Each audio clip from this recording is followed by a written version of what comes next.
This story is from the collection titled Jataka Stories, which have known to be told by Gautam Buddha. This story, titled The Wise Businessman, has been voiced by Rishi Gupta for Rather Listen A11Y. Enjoy! It was a beautiful evening. Gautam Buddha was sitting with some of his disciples in the monastery. The Buddha often used to speak about his past lives when he was born as a bird or an animal or a human being. Whatever might be his form, he was always kind and considerate. Each of his narrations was like a story, and the Buddha in each story was a bodhisattva, the one who leads others to the right path. One of the disciples present that evening was a rich businessman called Anathapindaka, an ardent devotee of the Buddha. He wanted to listen to the story of that life when the Buddha was born as a good businessman and his cousin Devadatta a foolish one. Some other people overheard their conversation and joined the group. The Buddha began to narrate the story. Long ago, in the city of Varanasi, lived a businessman who traveled a lot to sell his goods. He had 500 bullock carts. He would load them with beautiful things and take the carts to distant places. He loved to explore new cities for business.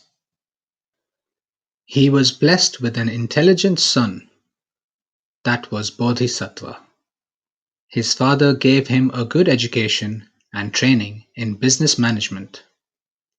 When the son grew up, his father handed over the business to him. Bodhisattva was very happy to be of some help to his father. One day he decided to go to a new destination. He loaded the 500 carts with his specially manufactured goods, took the cart drivers and attendants along, and set out for the journey. But before he could cross the boundary of Varanasi, he saw another young businessman with as many bullock carts. He too was perhaps going in the same direction to sell his goods.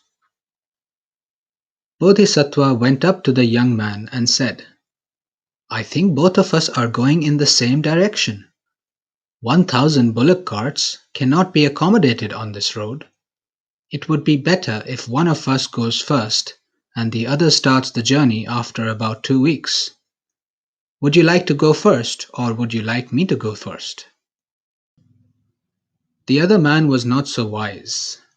He thought, if I go first, I will get fresh grass for my bulls and clean water for all of us. I will also capture the market and sell my goods at high price. So he told Bodhisattva, "I would like to go first. You can go later." The good businessman was happy to hear the decision for more than one reason. The new road was rough. The first caravan would smoothen the uneven path. His animals would eat grown-up, stale grass, whereas the bulls of the next caravan would get fresh, tender grass. In the absence of water on the route, those who went first would dig wells, which could be utilized by the second caravan. And lastly, it was always difficult to fix rates of the goods in a new market. The one going first would fix the rates at a good profit. The one who follows would happily sell his goods at the same price. The good businessman thus found many benefits in letting the other businessman go first. The first caravan took with it many pots of water. They knew about the scarcity of water on that route, but they had no idea about the demons living in the forest. Those demons would appear in different forms and trick the travelers to death. and then eat them up. One demon noticed the caravan of the 500 bullock carts. He also saw the pots full of water. He immediately thought of a plan to kill them all. He dressed up like a king and wet his clothes and hair. He put a garland of fresh lotus flowers around his neck, and armed with his weapons rode a chariot. He took with him some of his junior demons. They looked like the king's guards. The demon king stopped his chariot as he came close to the businessman's cart. Pointing to his wet clothes, he said, "There is a lot of water ahead. Besides, it is raining heavily out there. Look at me, I got completely drenched. Why are you carrying so much burden on your carts? Throw away those water pots. Let your bulls feel lighter and walk faster."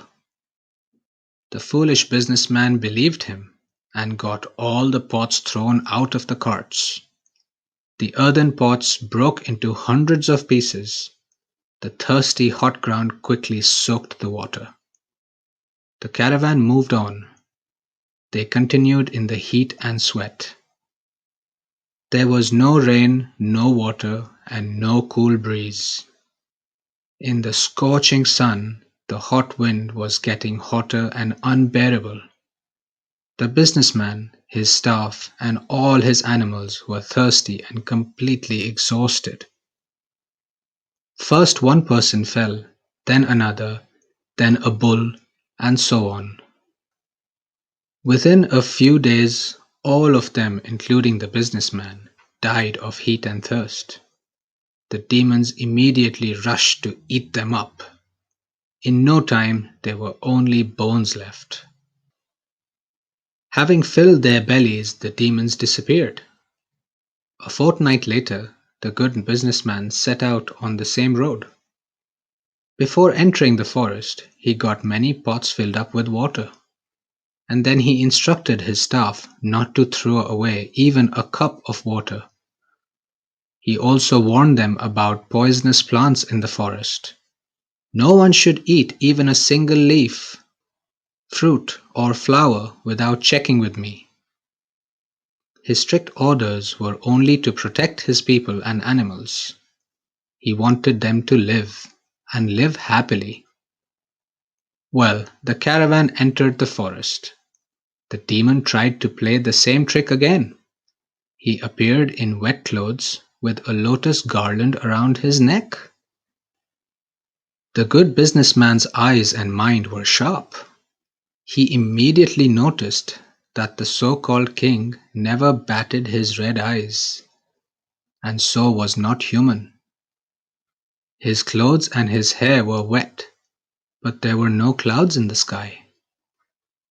The demon advised the businessman to throw away all the water pots so that the carts would become lighter and move faster. The wise man replied, "A good businessman never throws away water without reaching the water reservoir." And the caravan moved ahead. On the way, they saw the miserable end of the first caravan. They all felt sad for the people and animals that had met such a tragic death. Only because their leader had been so foolish. The wise leader managed to reach his destination without any accident. He sold all his goods at a high price and returned to Varanasi richer and happier. How important it is to be wise and observant, positive and patient.